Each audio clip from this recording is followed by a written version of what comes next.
국어사전에는 자기 나라를 사랑함이라고 명시되어 있다. 그렇다면 사랑이란 무엇일까? 애틋함, 따뜻함, 그리움, 설레임, 희생, 봉사, 기쁨 등일 것이다. 대한민국 사람이라면 애국가를 안다. 애국가 사절에 이런 가사가 있다. 괴로우나 즐거우나 나라 사랑하세. 당신은 애국자인가? 지금 당신의 마음은 어떠한가? 사회의 어떤 직업으로, 어떤 위치에서, 어떤 모습으로, 어떤 마음인가? 망할 나라, 이게 나라인가? 젠장 이 나라 당장 떠나야지. 이번 생엔 글렀어. 이민가자 등 온갖 불만과 불신으로 가득 찬 당신은 정작 이 나라를 떠나 살아본 적이 있는가? 집 떠나 살아가는 사람이 집의 소중함을 알듯이 아마도 대다수의 이민자들이나 오랜 시간 해외에서 살아가고 있는 대한민국인이라면 그 누구보다 한국이 그립고 애타고 좋은 나라, 올바른 나라, 자랑스러운 조국이 되길 바라는 마음이 클 것이다. 이민자나 해외 체류자들의 입장에서 한국에 관한 뉴스를 접할 때 그가 살고 있는 나라의 사람들에게 자랑하고 싶은 뉴스가 그를 더 애국심을 불타오르게 할까? 아니면 부끄럽고 창피하며 쳐다보기도 싫은 뉴스가 그를 애국심으로 무장하게 할까? 그렇다면 진정한 애국이란 무엇일까? 자신의 생각, 입장, 조직, 단체 등에서 원하거나 바라는 것 또는 소유하고 있던 것, 즉 기득권을 누군가 뺏으려 들거나 뺏기려 할 때 가만히 있을 사람이 없다는 것은 충분히 이해하겠다. 그래서 그것을 지키기 위해 혹은 더 많은 이익을 취하기 위해 이해 당사자 또는 단체, 국가 등을 상대로 투쟁하고 싸우는 것 또한 이해하겠다. 하지만 민주주의 국가에서 모두의 만족이란 절대 존재하지 않는다. 나의 만족은 누군가의 불만일 수 있으며 나의 풍족함은 누군가에게는 빈곤일 수 있기 때문이다. 그래서 대화라는 것, 협상이란 것을 하는 것이며 내 의견도 중요하지만 타인 또는 국가의 의견도 중요한 것이다. 일단 국가만 놓고 보자. 국가를 운영하는 주체, 즉 정권을 잡은 어느 당이 당신의 기득권에 반한 정책이나 법률을 제정하려 들 때 당신이 그것을 지키기 위해 반정부 시위를 하고 단체 행동을 하며 자신의 직업조차 내팽겨치고 거리로 뛰쳐나와 구호를 외치며 국가의 부당함을 알리기 위해 목소리를 높이는 것은 충분히 납득되고 이해된다. 그러나 정상적인 국가란 일방적으로 독재 정권처럼 밀어붙이기식으로 어떤 정책이나 법을 제정할 수는 없다. 사회적 공론화를 통해야 하고 다수의 의견을 청취해야 하며 각종 단체, 즉 해당 법률 제정 관련해 이해 당사자 단체 또는 시민단체 그리고 정치 정당에 이르기까지 수많은 단계를 밟아 각종 공청회 등을 통해 최종 국민의 대표인 국회에서 법률을 제정하는 것이다. 물론 반대를 표하는 당사자 입장에서는 현재처럼 어느 한 당이 일방의 다수 의석으로 밀어붙이면 어떻게 하냐 의심하고 믿지 못할 수도 있다. 게다가 여기저기서 들려오는 이미 다 정부가 이를 꾸몄다란 가짜 뉴스에 현혹되어 그것을 합리화시키고 그럴싸한 문장으로 포장하여 순식간에 당사자들 사이에 전파되어 앞뒤 가리지 않고 정부를 불신하고 집권 여당을 믿을 수 없다며 그 불신 세력의 세력을 더해 소위 연대란 이름으로 대정부 투쟁을 하는 것 또한 100번 이해할 수 있다. 그러나 내가 이야기하고 싶은 것은 애국이다. 앞서 말한 이러한 행위들이 자신의 이익을 위한 것인지 아니면 애국인지 스스로를 중심에 놓고 판단해 볼 필요가 있다. 이 말은 적어도 자신의 위치, 직업, 조직이 국가란 구성에서 적어도 존경받아야 할 사회적 위치에 있는 직업군이라면 말이 조금은 달라지기 때문이다. 누구보다 많이 배우고 공부하여 학창시절 정교 상위권을 놓쳐본 적이 없으며 막강한 권한과 권력이 주어진 국가기관의 공무원이 되었거나 속절없이 자신의 모든 것을 누군가에게 일임하여 고침을 원하는 환자를 치료하는 하얀 가운을 입은 의사이거나 사람을 영적으로 평화롭게 하고 올바른 삶을 살아가도록 가르치는 종교인이라면 지금 현재 그대가 하고 있는 행동과 말이 애국적인지 한 번쯤 꼭 한 번쯤은 생각해 볼 필요가 있을 듯 싶다.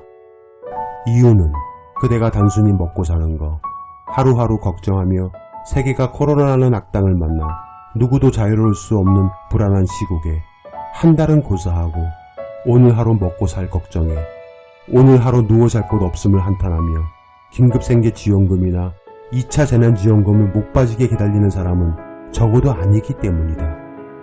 그대는 그런 사람이 몇이나 될지 단 한 번이라도 생각해 본 적이 있는가? 적어도 자신의 사회적 위치가 존경받을 높디 높은 곳에 있는 사람이라면 자신들의 시각에서 낮고 천할지 측은하고 가여울지 안돼 보이고 돕고 싶을지 어떤 마음일지는 모르겠으나 그들이 이 나라 대한민국에 몇이나 되는지 단 한 번만이라도 관심을 가져본 적이 있는가 말이다.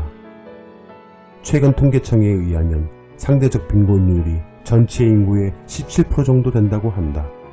기초생활보장수급자나 차상위 계층이 대부분 포함된다.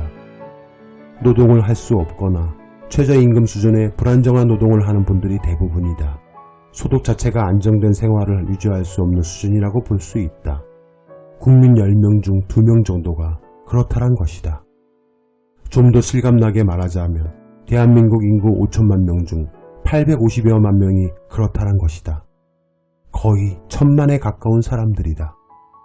군대를 다녀온 사람이라면 저 사람의 숫자가 어느 정도인지 감이 올 것이다.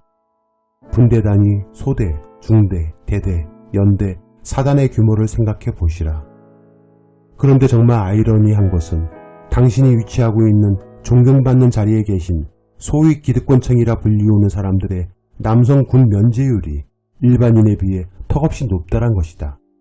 이것도 통계로 말해야 하는가? 하나의 예를 들어보겠다. 최근 의사분들께서 파업을 하고 있으니 의사 직구는 일반 병사에 비해 군 면제율이 2배 이상 높다. 만 19세 때 현역이나 보충력으로 판정을 받았던 의대생들이 몇 년 뒤 의무사관 후보생으로 입대할 때 질병을 이유로 면제받는 비율이 일반 병사에 비해 무려 2배 가까이 높다란 것이다. 의사 자격을 가진 사람은 질병을 예방하거나 치료할 수 있는 능력이 일반인에 비해 더 앞선다고 봐야 할 것이다. 그러나 현실은 그렇지 못하다. 병역을 면제받은 의무사관 후보생들 가운데 과거 병역을 피하기 위해 악용됐던 신장질환인 사구체 신염 진단서를 제출한 사람이 꾸준히 늘고 있으며 허리 디스크와 십자인대 파열을 이유로 면제받은 건수가 일반인에 비해 월등히 높다고 한다. 진단서 등 병역 면제를 위한 관련 서류를 일반인에 비해 쉽게 손댈 수 있는 위치에 있어 그런 거 아닌가 의구심이 들지만 뭐 그럴 수 있다 손치더라도 1000만 가까이 되는 빈곤층 사람들에 대해 한 번쯤은 자신이 끼니 걱정, 개인 자가용은 고사하고 개인 교통비 걱정, 약값 걱정하며 살지 않는 사람이라면 제발 한 번 정도는 생각해 줄 수 있는 것 아닌가. 그것과 현재 문제와 상황과 무슨 연관이며 상관이 있느냐 너무 비약하지 말라 하실 수도 있다. 인생을 불행하고 비참한 것으로 보며 개혁이나 진보는 불가능하다고 보는 염세주의자의 잡설, 요설이라 평가할 수도 있다. 전철비, 버스비, 택시 기본료가 얼마인지 알지 못하는 그대 직군의 사람들은 그런 걱정할 일도 시간도 없기 때문이다. 하지만 말이다. 저들도 국민이다. 무려 우리나라 대한민국 전체 국민 중 1000만에 가까운 사람들이다. 사람이란 말이다. 그렇다면 그대가 가진 것, 당신의 조직과 단체가 견고히 쌓아 올렸던 것들 아주 조금씩만 나눠주라고도 하지 않겠다. 사람 위에 사람 없고 사람 아래 사람 없다란 얼토당토하지 않는 말도 하지 않겠다. 제발 코로나로 인해 경제도 삶도 국가도 점점 어려워지고 있는 시국만은 벗어나고 어느 정도 안정화가 될 때까지만이라도 제자리로 당신의 자리로 돌아가 본분을 다해줄 수는 없는 것인가. 그냥 마땅히 자신이 있어야 할 자리, 바로 그대의 원래의 자리로 돌아가 달라는 것.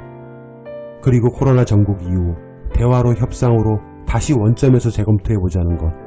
그것이 명문화가 안 되어 믿지 못하겠느니, 180석 여당을 믿지 못하겠느니, 그냥 문재인이 싫어서 싫어하는 사람들끼리 연대하자느니, 그런 억지 땡깡 말고 자신의 옷을 길바닥에 내팽개치지 말고 제대로 갖춰입고 그대의 자리에 있을 때 그것이 애국이고 그것이 사랑 아니겠는가 말이다.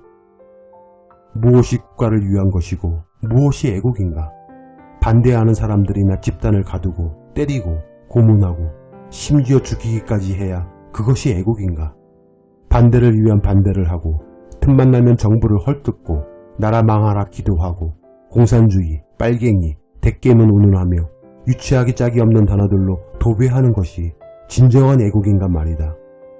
하나님의 성전이라면서 하나님은 온데간데 없고 국가전복 선동과 대통령 탄핵을 설교 삼고 코로나고 뭐고 일단 다 모여서 때로 반정부 시위하자고 부추기는 것이 간증이고 목숨 건 예배가 하나님의 사랑이며 이 나라가 망해야 돼. 당장 문재인이 끌어내야 나라가 바로 서.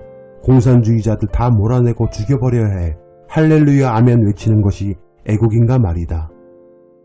사람이 아닌 조직을 위해, 조직의 이권과 기득권을 지키기 위해 공정은 온데간데 없고 자신들 유불리에 따라 종신형에 해당하고도 남는 마약을 소지한 누군가에 따른 직분을 망각한 채 항고도 포기하여 자유롭게 풀어주고 누군가에 따른 표천장이라는 정말 지구가 폭소할 문제로 무려 26차례 26번이나 법정으로 나오게 해서 온갖 모욕과 범죄 혐의를 뒤집어 씌웠으나 그조차 제대로 유죄 입증도 못하고 쩔쩔매는 붉은 가운을 입고 있는 검사요.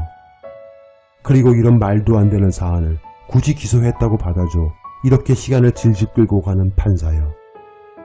이것이 그대들이 공부해서 평생 정교 상위권을 놓쳐보지 않은 교과서에, 참고서에, 법전에, 각자의 선서문에 나오는 공정이며 공평인가 말이다. 한치도 자신들의 이익이나 안위, 가진 것을 지키기 위해 그런 것이 아닌 나라를 위해, 국가를 위해 그러는 거라고 정말 가슴에 손을 얹고 양심에 비춰 장담할 수 있는가? 이게 다 국가를 위해 코로나고 뭐고 거리로 뛰쳐나온 거며 빨갱이 나라라서 대통령을 끌어내려 예전처럼 독재하고 실세들이 국가정책으로 돈놀이하고 사람들을 잡아 가둬야 하며 마약이고 뭐고 기득권 내 편이면 풀어주고 아니면 표창장이고 뭐고 한가전 쑥대밭 만드는 것이 애국인가 말이다. 그대들에게 국가란 내 것은 내 것이고 네 것도 내 것이며 국민은 우매한 소대지 먹먼지는 개로만 보이는가 말이다. 국가란 국민이다. 애국은 당신이 당신의 자리에서 본분을 제대로 지켜주는 것이 애국이다. 이 당연하고 쉬운 일이 애국이다. 당신이 있어야 할 당신의 자리로 돌아가길 바란다.